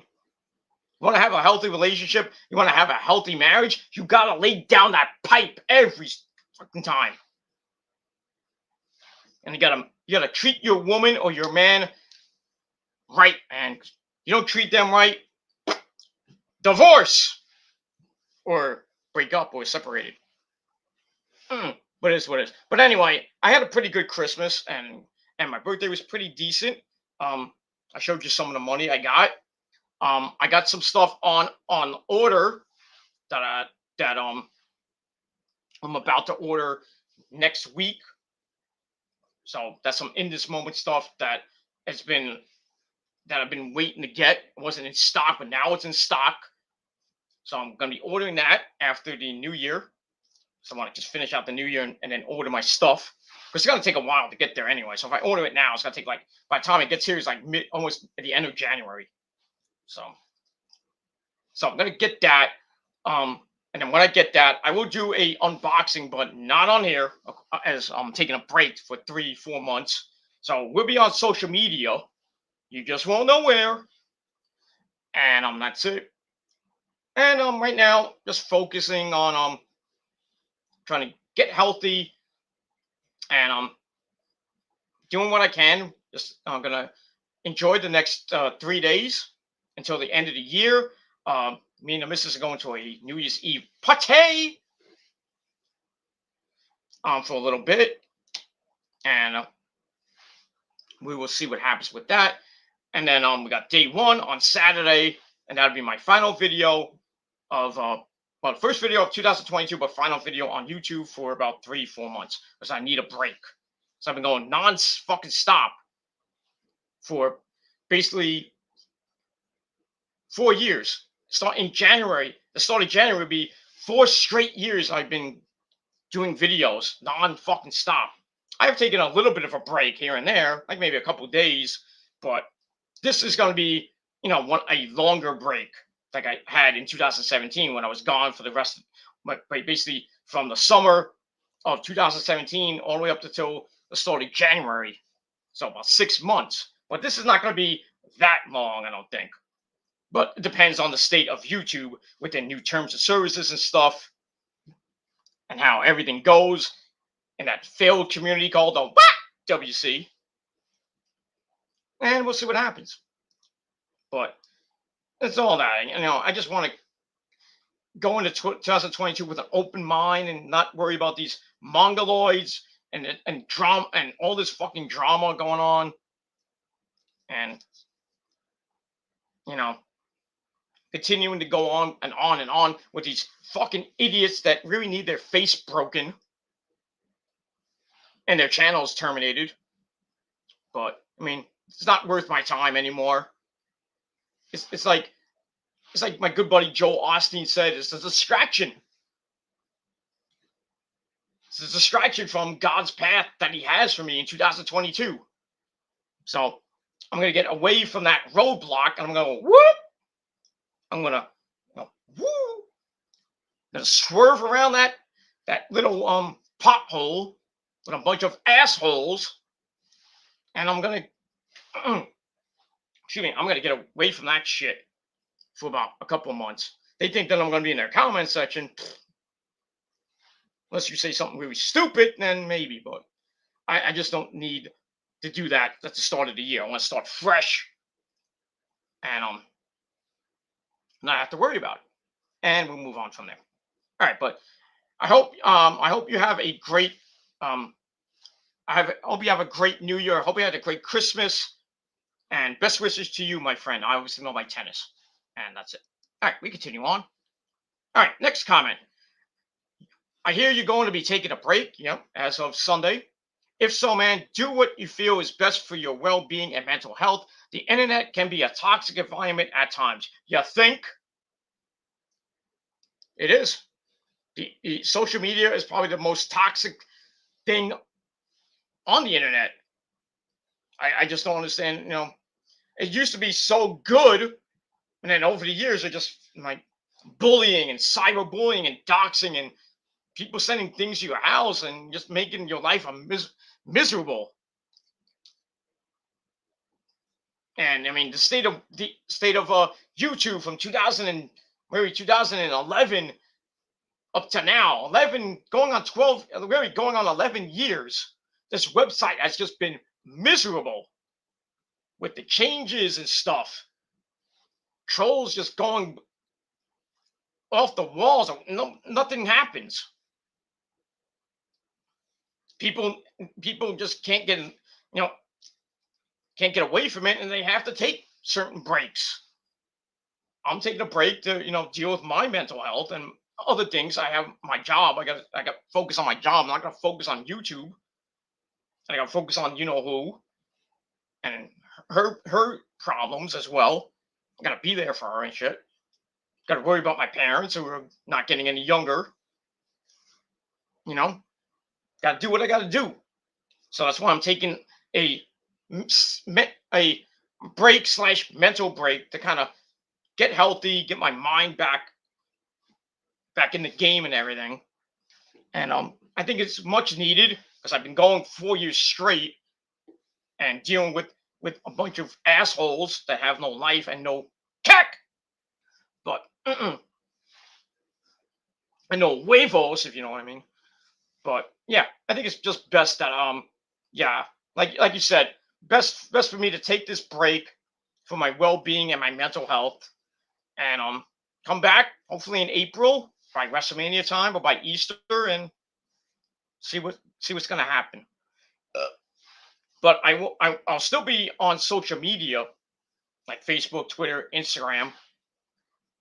There is a possibility I might go to Twitch and try that out. I'm hearing a lot of things from Chase and from Nick and from my good buddy fan of YouTube that Twitch is pretty damn good.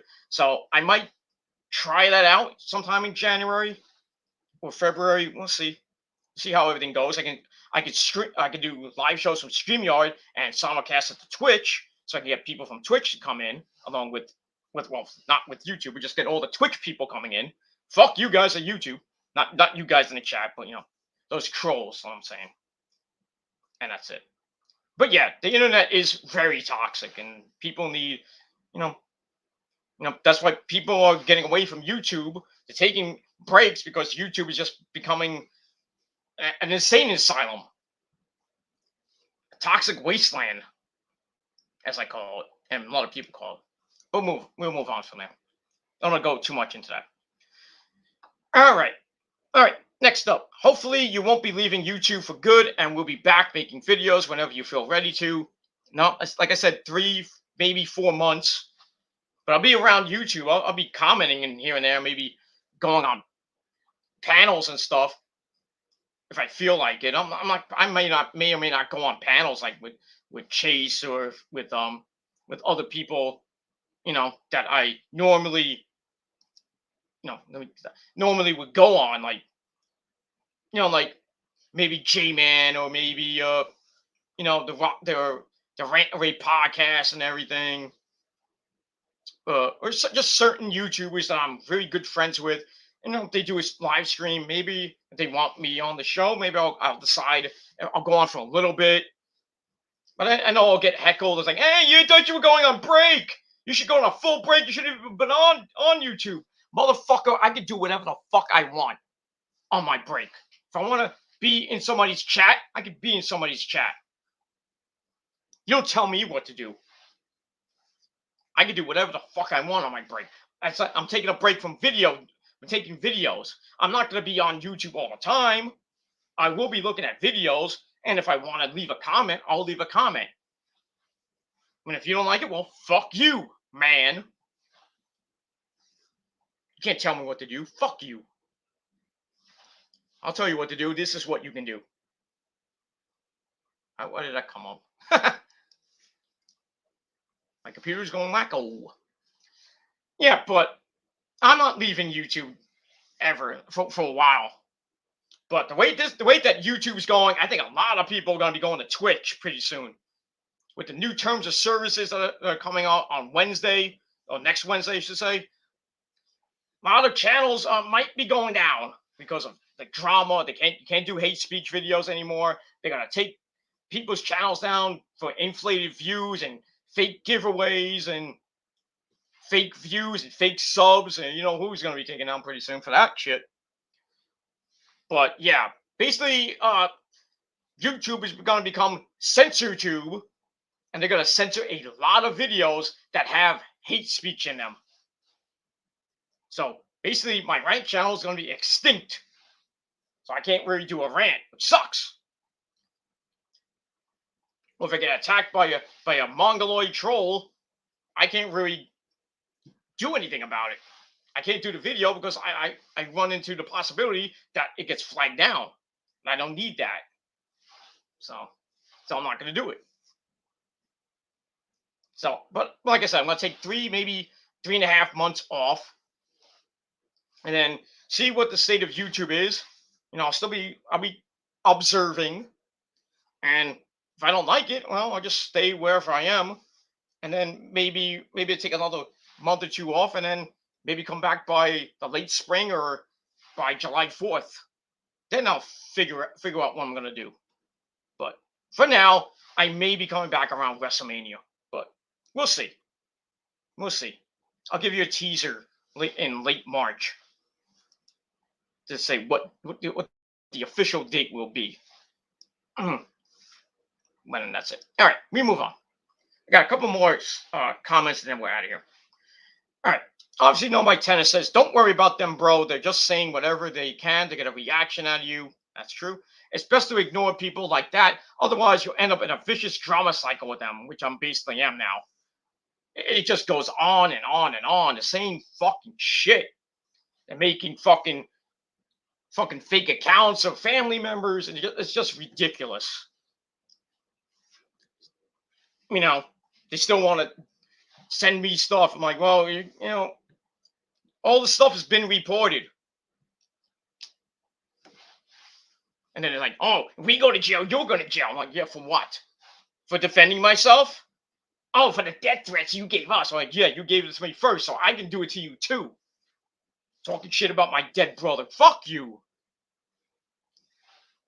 You're going to end up the same way. You keep it up. That's all I got to say about that. But, you know, I'm going to walk away. I'm going to walk away from that as of Sunday. So I don't have to go on a 24/7, not even a 24/7, all day freaking back and forth fest with not like four or five idiots that have no balls and no fucking brain and probably a small cock too. And most of them live in Canada, or in that shithole country, the UK. Think they're gonna, or they live in Jersey. They're gonna come up and try to fight me. Yeah, 1 foot in New York, you're going out. You're getting put in jail. 1 foot on my property, and 1 foot in New York, you automatically go to jail. Automatic. And you can say, oh, Peter calls the cops. He's a pussy. Say, well, first of all, I get a lot of pussy. Thank you very much. And who cares? I'm protecting my family and protecting my house. I must protect this house and all the other people I love. So you can't handle it. Get the fuck off my channel, because you can't do anything about it. So fuck you. And we move on. All right, we got Laureen in the chat. What's up, Laureen? How you doing? She walks in. Hey, how you doing? How you doing? How you doing tonight, Lauren? Hope you had a great day. It's okay, you know, tied up with things. You know, people are busy. I know. I wanted to get Nick on, but he was going to bed, so he lost a day's pay. He's not going to get his New Year's bonus either. I mean, Nick, man, I was going to share Kyrie. I was going to let Kyrie, bounce on you for New Year's Eve, but no, I'm going to have to take her back. Hey, if you keep it up, you're not on my Dynamite review tomorrow or any of my videos for the next 4 days. I might have to take Rio from you. I gave you Rio as a present for Christmas. So, Nick, you better shape up because I'm going to take Rio right from you, and you're not going to get anything. You're not going to get no wages. I am not sharing with you, sir. And that's it. All right. We move on.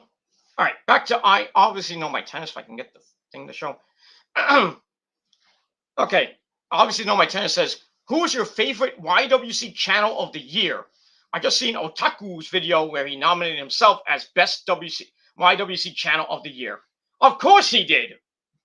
Because he's such a mark for himself, along with Poston and a whole bunch of people.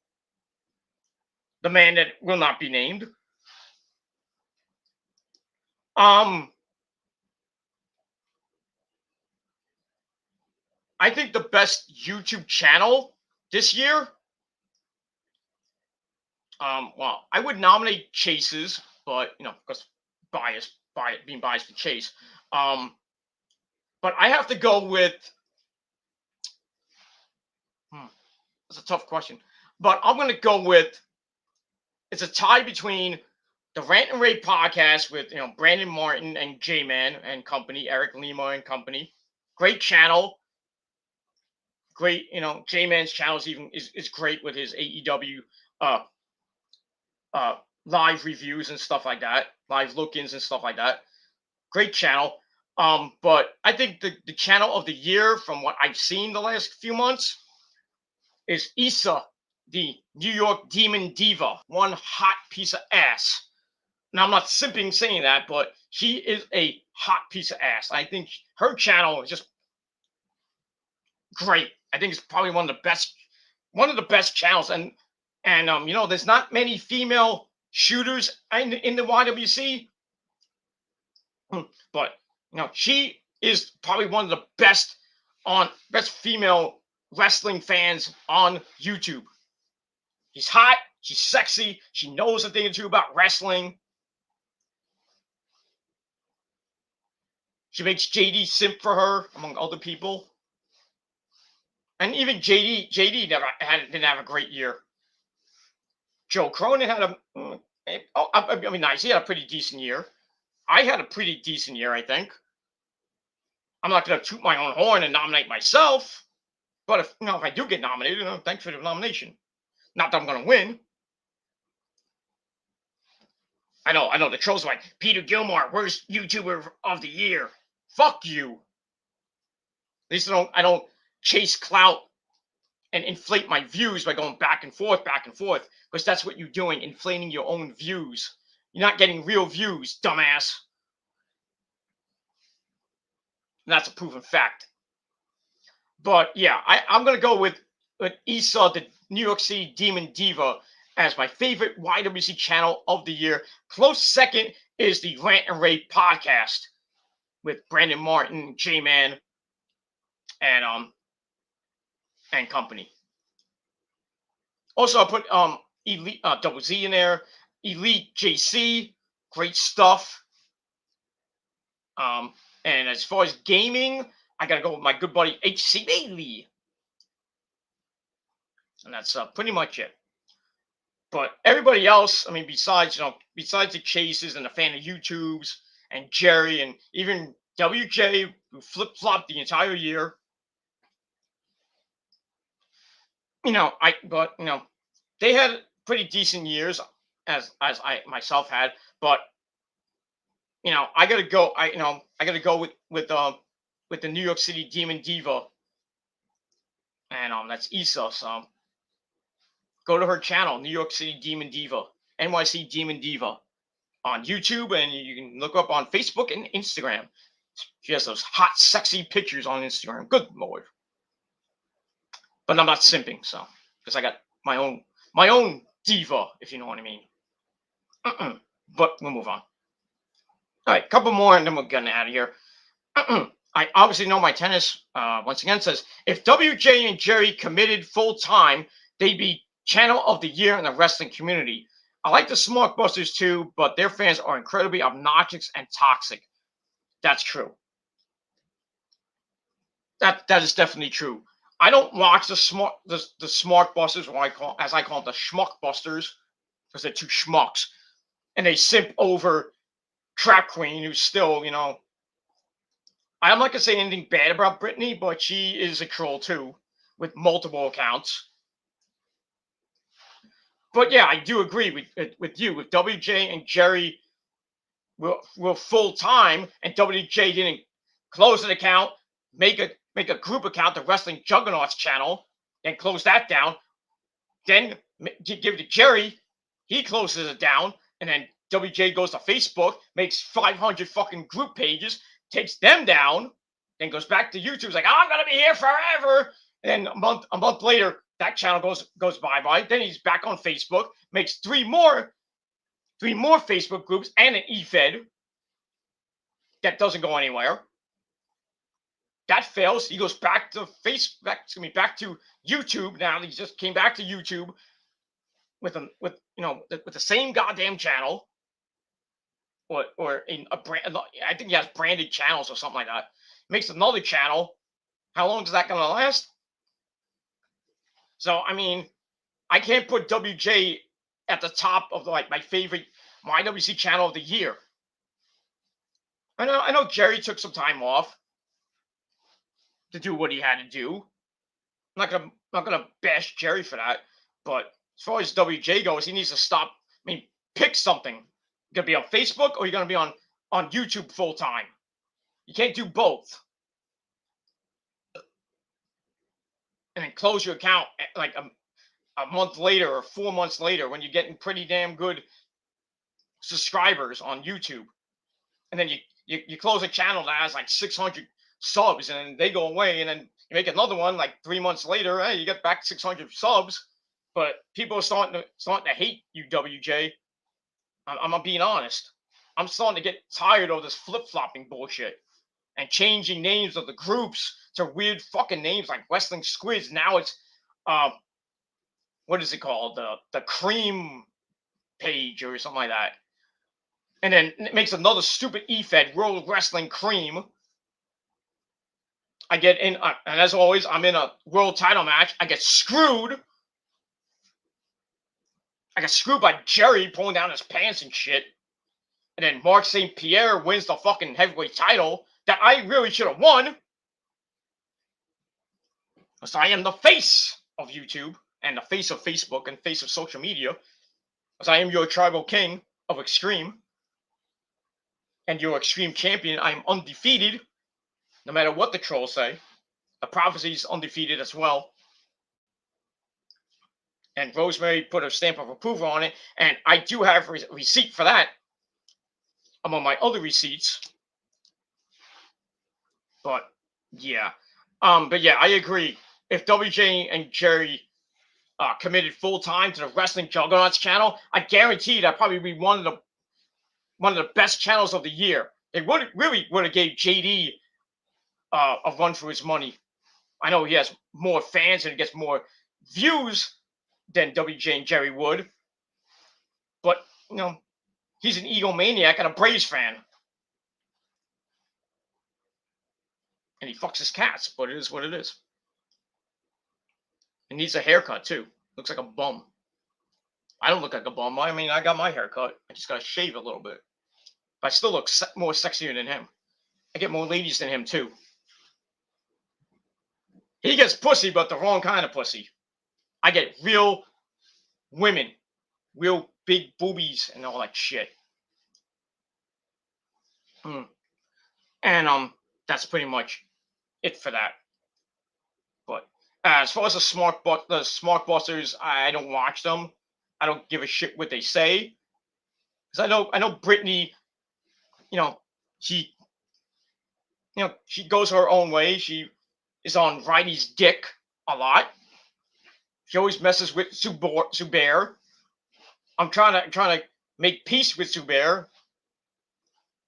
Not that I want to be friends with him, but I just want to make peace and stuff.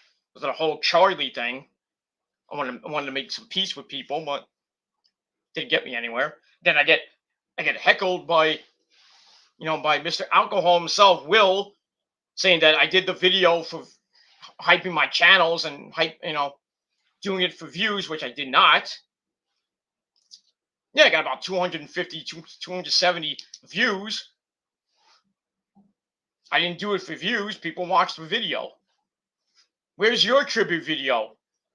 Oh, you just did it on a stream. You mentioned it. And while playing freaking, Call of Duty or playing Skyrim or Streets of Rage. That's not a video. You do a separate video from that. But it is what it is. I had to deal with that. I had to deal with Dark Horse. Josh being a complete egomaniac as well. But I don't give a shit what he does anymore. He's still a conspiracy theorist and a drama whore. That's all I gotta say about that. And from what I'm hearing with the ambiguous bastard saying that I'm friends with Cheaton, that's not true. There's no proof of that either. So if you want to blacklist me, I don't give a shit. I have no problems with any of them. Junko and I really don't have a problem with Daniel Hiroshimara. I really don't have a problem with him. But if he thinks I'm flip flopping and going side with Cheaton and be friends with Cheaton and giving him, saying everything's okay, whatever you did, in the past, with Daniela and everything, that's fine and dandy, but that's not true. I don't forgive Charlie for that shit. I'm not going to be his friend. I'll watch his videos, but I'm not going to be his friend. If he goes on a chat and mentions me, I'll just say, if in a good way, then I'll be like, yeah, okay. But I really don't care what people say about me anymore, so. Because you're all fucking jealous that you wish you had the money I had and the life I've had. And still, 2 million hits. But you weren't in the video. It's not your video. It's not on your channel. I tried to put it on my channel, but I was about to get hit with a copyright claim, a copyright by Sirius XM Radio and the band in this moment. So I was like, nope, not gonna do it. Let them do it. Got almost 2 million hits, and it counts because I am in the video, and you can ask Rosa yourself if that it counts.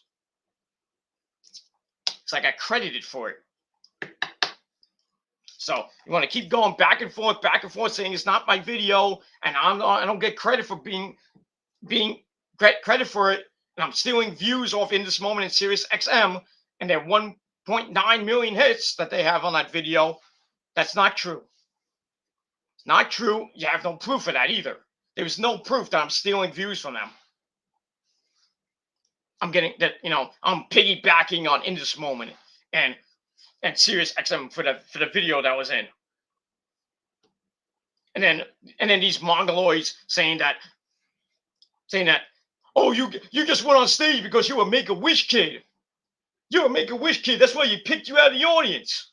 First of all, didn't get picked out of the audience. Second of all, not a Make-A-Wish kid. So get off that bullshit. I mean, if I was, then where's the proof of that? I don't need proof.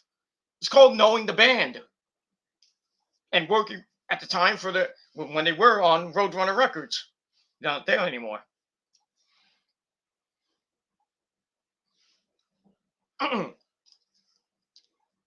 See, I know people that know people in the music business, motherfuckers. I didn't just say, hey, I didn't just go to the fucking show and then I'm like, pick me. No. I've been good friends with In This Moment since 2005. I don't say anything bad about Maria. I love Maria Brink. I love Chris Holworth and Randy Weitzel and Kent Dimmel and Travis Johnson. I love the entire band. I love the fan base. I mean, they got the best fans in metal right now. Among with New Year's Day. I love Ash Costello. She's like my sister, basically. You know, my metal sister.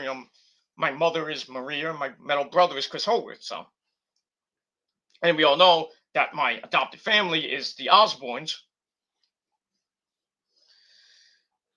But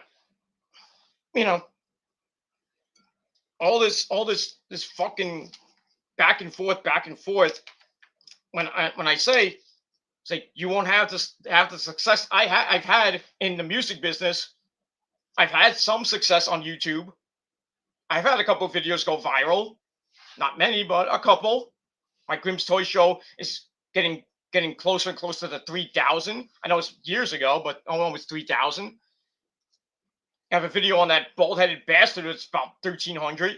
I have a couple of videos on my Metal Guy channel that are over 1,000 views. Not clout chasing, not doing anything like that, not inflating the views or anything like that. It's called branding, getting it out there. My Trish Doan video, I didn't think it was going to do that great, and the next thing I know, the first day, 750 hits. Grimm's Toy Show video, the first hour, 1,000+ hits. And all the videos I've done on that, who, I've done between 250 and the most as of now is about 1,300. Because I'm fucking popular. And you're not. So when I say 2 million hits, it's because I know the band, not because I'm a Make-A-Wish kid. And you need to stop that slandering because, it's slander.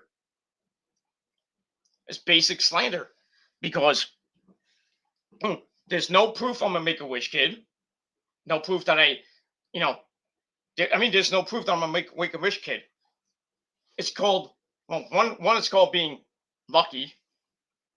Not that I needed luck to go on stage with them. But, just being in the right place at the right time and knowing the band and the record and being part of the record label. And being friends with Jose Mangan and Sirius XM Radio.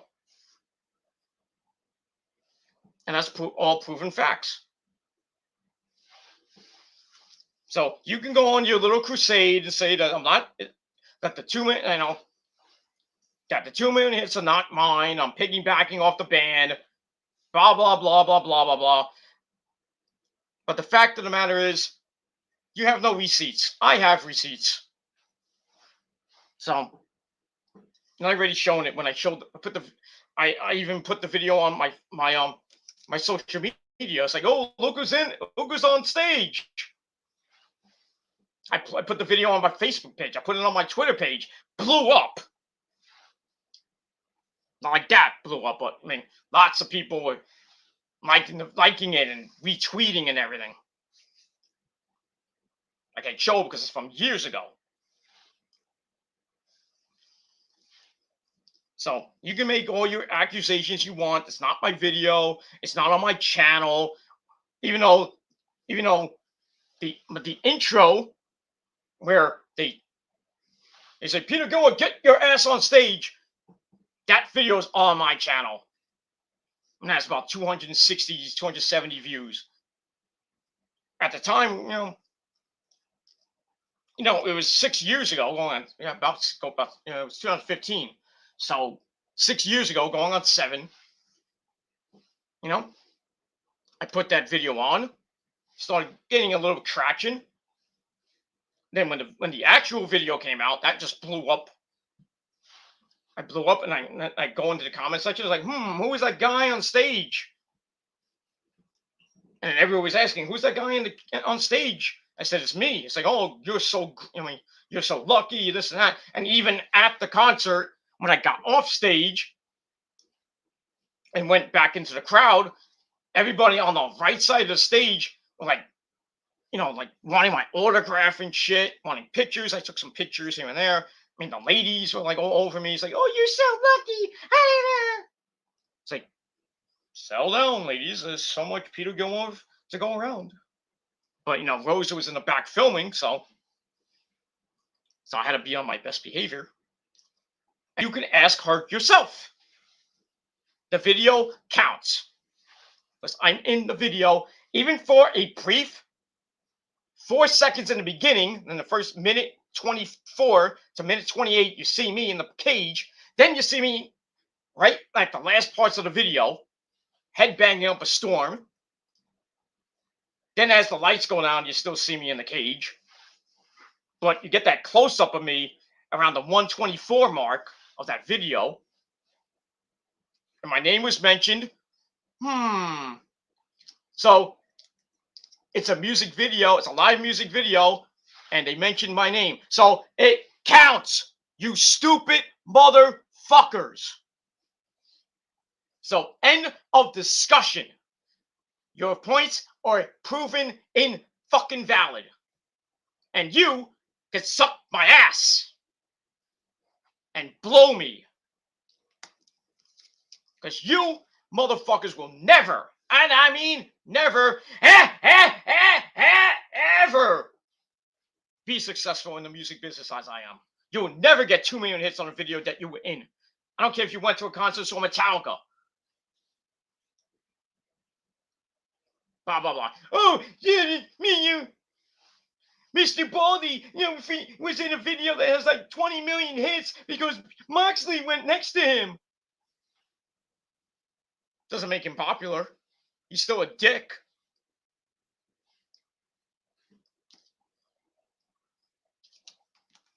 But does he take credit for the 20,000 views? No. Because he's most prolific, consistent, dedicated, perfect. No, that guy. That motherfucker. Fuck him, man. I don't care if he got 20 million hits. He has more hits on YouTube because he was in that Moxley thing. Big deal. Where's his career? Where's his YouTube career gone? Fake subs, fake views. His shows, his videos are garbage. His live streams fucking suck.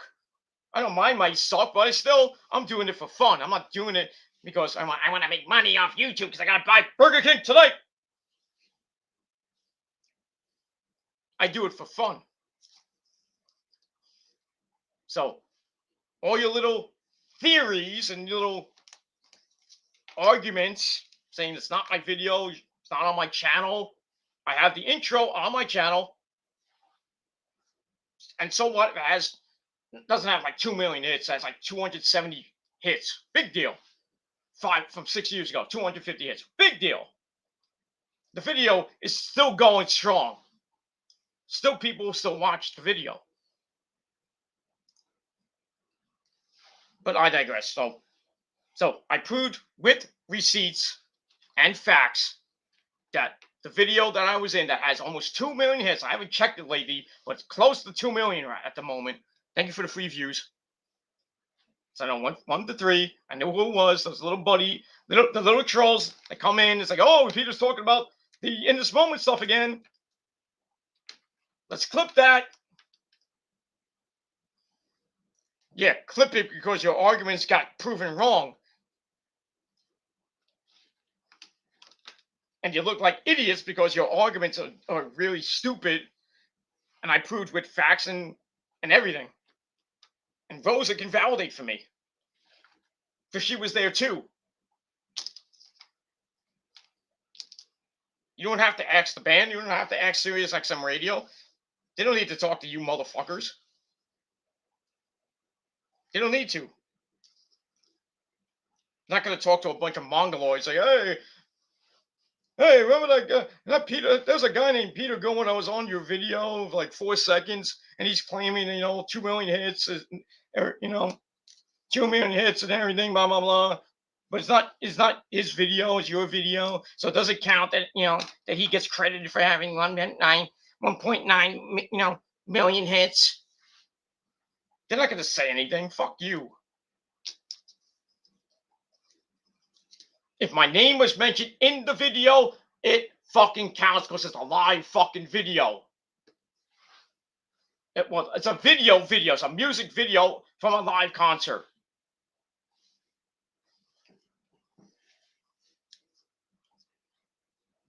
How many videos have you seen of other people, these R&B stars, like Usher, pick some random woman to come up and he's fucking grinding on her and kissing her and things, and he gets like 30 million hits. You're gonna say, oh, she's piggybacking off Usher because Usher grinded on her pussy and everything. She's piggybacking off Usher's success with 30 million fucking views. No. She's not gonna piggyback. She's part of the video. She's part of those 30 million. Like, I'm a part of that 1 point, almost getting close to 2 million hits. Because my name was mentioned in the video. So all your fucking arguments have been debunked. And you can keep slamming me until the the end of the world. But still, you can't prove anything. You can't prove it. Your little slander is like, oh, make a wish, kid. Prove I'm a make a wish, kid. Prove it. With valid proof. I want to see valid proof. Valid. Not bullshit opinions. And if not, shut the fuck up. And suck my fucking cock. You fucking mongoloid bastards. Go stay in your little fucking shithole in England and Canada, okay? And Jersey. Fuck you, motherfuckers. Alright, I talked enough about that. I proved my point. And that's all I'm going to say about that. I proved my point, and I'm sticking to it. Alright. Alright, we're going to end here. 2 more comments, and then we're done. All those fans do is go on people's comment sections and parrot everything that the smart boys are saying in their videos, like the whole Maggle stuff. That's what they do. That's what they do. They want to piggyback off other people and say, oh, I'm good friends with the Smart Busters. I'm good friends with Joe Cronin. I'm good friends with JD. I'm good friends with a bald-headed bastard with a tiny little cock. What's that get you at the end of the day? You can't come with an original comment. It's the same fucking comments, the same fucking insults. Can't you come up with your original material, not use material from like 10 years ago? Just saying. Just saying, some of you people, some of you trolls and some of you people really need to get off the fucking internet. Because you take it so seriously. I don't take YouTube and the internet so seriously. I could give 2 flying fucks about the internet and 2 flying fucks about YouTube. But that's it. All right, final comment of the night from Lauren. As of New Year's, a new channel is coming. Is that your new channel? Not my new channel. I'm not going to have a new channel. Unless, well, God forbid, the demons at YouTube and, Susan and her little minions of monkeys that run that place. She's the biggest cunt of them all. They somehow their terms of services just runs wild, and they're just flagging and taking down videos that don't even have hate speech in them or misinformation about certain things when we prove facts. It's not going to be fun. It's not going to be a fun 2022 on YouTube. I can guarantee you that.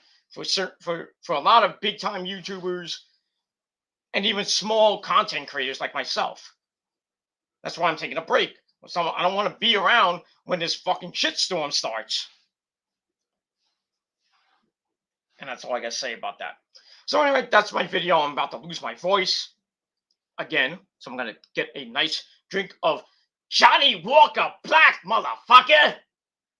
And I'm going to get wasted. I'm going to pass out. Not drunk pass out, but pass out. But I got to save some of that for New Year's Eve because I got like 3 bottles in the fridge. So me and the missus gonna get wasted on New Year's Eve, and then have the great drunken sex. Because as we all know, drunk sex is the best sex. But just remember to wrap it up.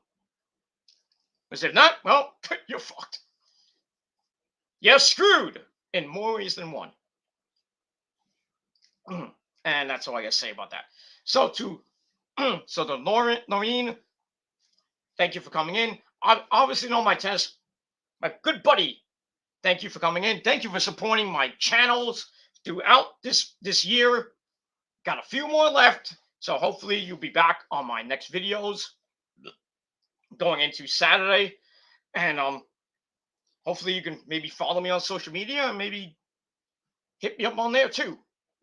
But we'll see what happens with that. So that's it. I'm out. I'm getting out of here before I lose my voice completely, and that would be bad. So that's all I'm going to say about that. So once again, 6 out of 10 stars for NXT, and that's it. Thank you all for watching, Lauren, and obviously not my tennis. Big shout out to Nick. Shout out to fan of YouTube, Chase, Double Z, Jerry, and even WJ. And to all my other subscribers and faithful viewers and other members of the prophecy, which is real, and I have proof and receipts for that too. So, from all of us at the prophecy, my name is Peter Gilmore saying, peace out, rock on, and rock hard with your Cocoot! Or with anything else out. Just don't splash on me. And you know who. You can splash on yourselves, but don't splash on us. But anyway, from me and the entire prophecy, as we roll on until the end of the year, the train will be coming to a full and complete stop on January the 2nd. For now.